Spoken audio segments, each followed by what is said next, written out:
Hey guys, Brandon Rohr here to talk today about another financial video. I've been having a lot of conversations with people lately, being RSP season, of which investment account should I be investing in, right? If you want to buy a stock, a mutual fund, an ETF, an index fund, cryptocurrency, gold, I don't care what you want to buy. If you want to buy an investment in Canada, you have to do it inside of these three accounts, okay? You have to do it inside of a tax-free savings account, an RSP, or a non-registered account.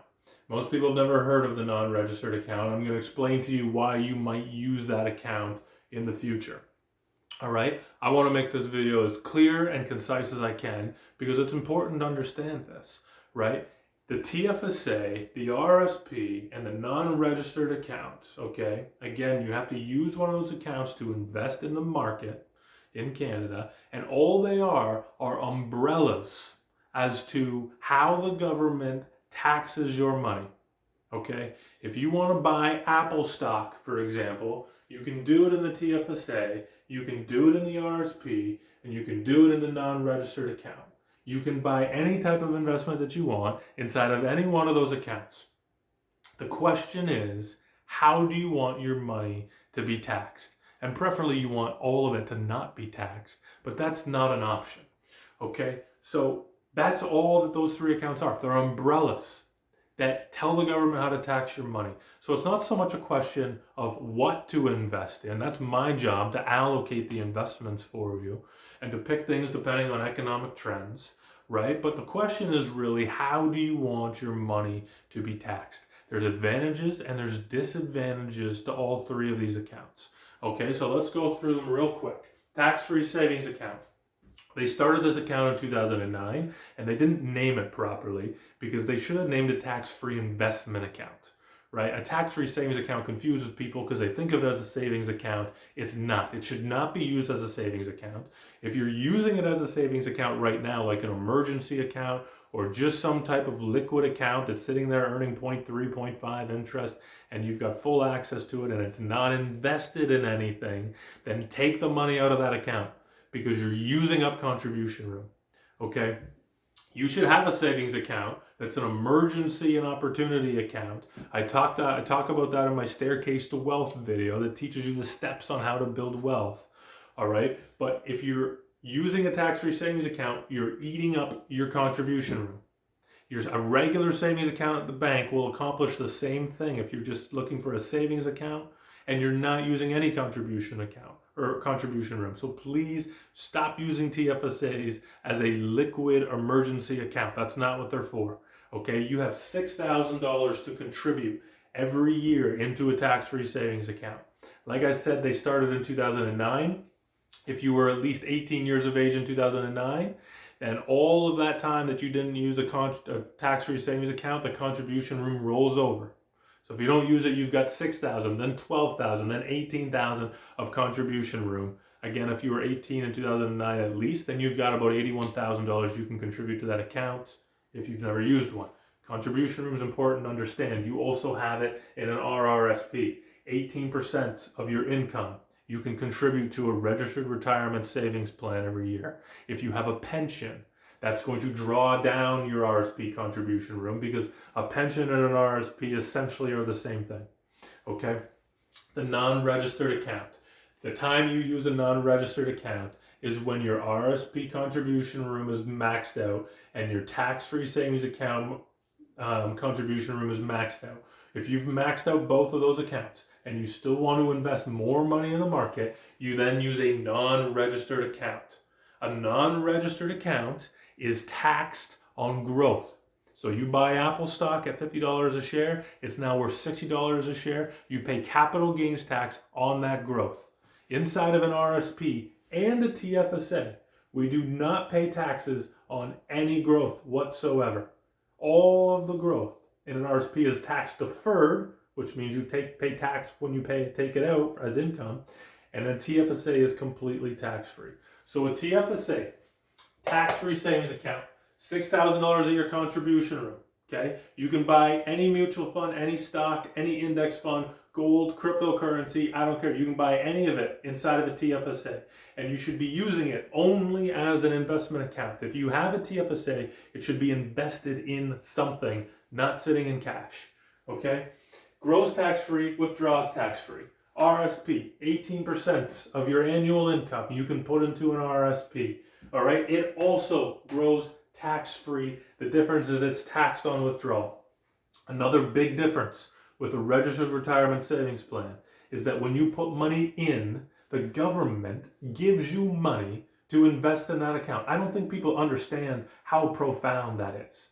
All right, a lot of people sour on RSPs because they have to pay the taxes when they pull the money out when they retire. And granted, that could be a problem if you don't think about how you're going to set these two accounts up. Okay, but the government, if you have a 30% tax bracket, okay, that's your income tax. You make probably somewhere between $60,000 and $80,000. You pay 30% on tax. Okay, don't hold me on that number, but I think that's roughly where you would be. If you invested $1,000 into an RSP, the government gives you a $300 tax credit. Okay, you can do whatever you want with that money. You can take it and put it in your TFSA. You can put it back into your RSP, or you can take a trip to Mexico, right? You can do whatever you want with the tax credit. But the government is giving you money to buy that program, right? Again, you can own any mutual fund, stock, ETF, index fund, gold, cryptocurrency. I don't care. You can own any of that in a TFSA and in an RSP. They're just umbrellas that tells the government how to tax that money when you withdraw it, how to tax that money when you earn growth, when you earn interest on those accounts. Okay? Some things that people don't think about when they're thinking about these two accounts is retirement, when you're withdrawing the money. Let's say that you have a pension or an RSP that's going to pay you $30,000 every year, or you're hoping it will for the rest of your life. Okay, so you've got this $30,000 a year income. You're paying taxes on it because it's coming out of your RSP or out of your pension. All right, so it's gross money, it's not net money. All right, and you're using that as income. At 65, you also have Canada Pension Plan and Old Age Security.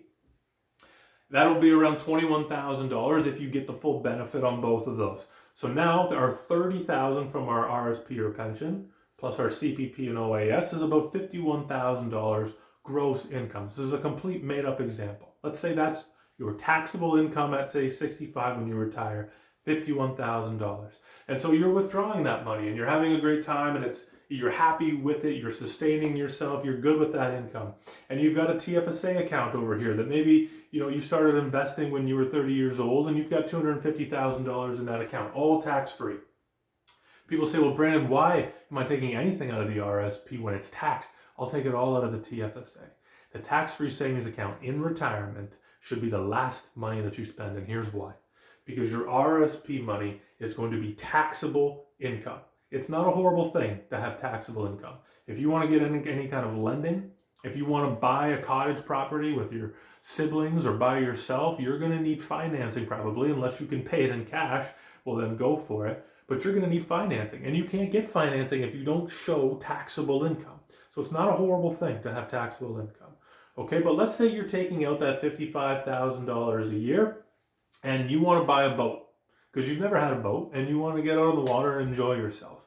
Well, let's say you need $25,000 for this boat.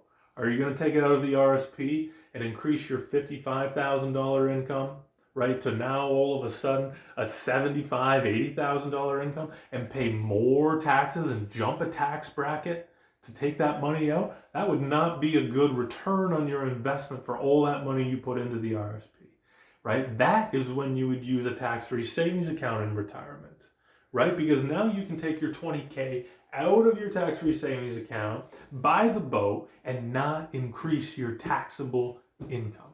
Do you see how beautiful that is, right? So if you're thinking about which account you want to invest in, know that they have advantages and disadvantages to both. Know that you're probably going to want to utilize both accounts when you are in retirement. RSPs are getting a bad word lately, but if you use them properly, they're not a bad solution. They're actually a great solution if you have a high tax bracket. All right? So both of those accounts are useful in retirement if you use them properly. All right. If you want to find out more about how to use them properly or which one you should be using, then reach out. You can email me, you can call me, you can direct message me on Instagram or Facebook, and we can have a conversation about which one you should be using, because there's not a one size fits all to these investment accounts. Okay. It depends on your personal situation. All right. The non-registered account, you pay taxes on growth. So if you have a $10,000 investment, you earn 10%. You're paying capital gains on that growth. And you're only going to use that account when you max out the RSP and the TFSA.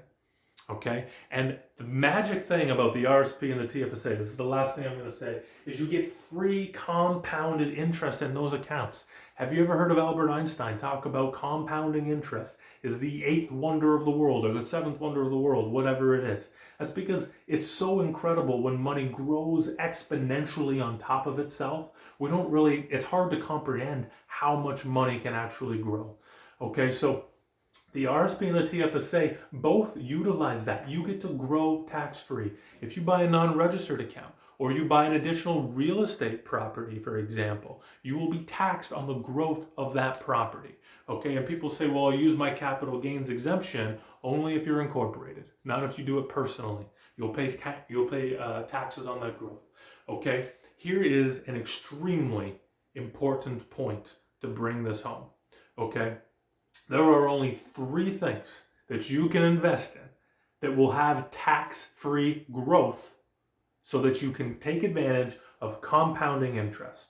That's a tax-free savings account, that's an RSP, and that's a primary real estate residence. You do not pay taxes on primary real estate residences. Okay, now I would argue that your primary residence is not a great investment because of all the money and expenses that we have to put into them in order to operate them. If you have an additional real estate property, that's different because you're generating an income from the property. But your primary residence typically is not a great investment, even though real estate has ballooned like crazy the last 24 months or so. Okay, so those are the 3 accounts that you need to invest in if you want to buy and get investing into the market. Those are the only ways you can do it. And it's not about where or what to buy with these 3 accounts. It's about how do you want your money to be taxed. And it makes a big difference on how you're going to play those out in retirement. Okay, so if you want to know more, reach out. We can have a conversation about it and which one you might want to be investing in.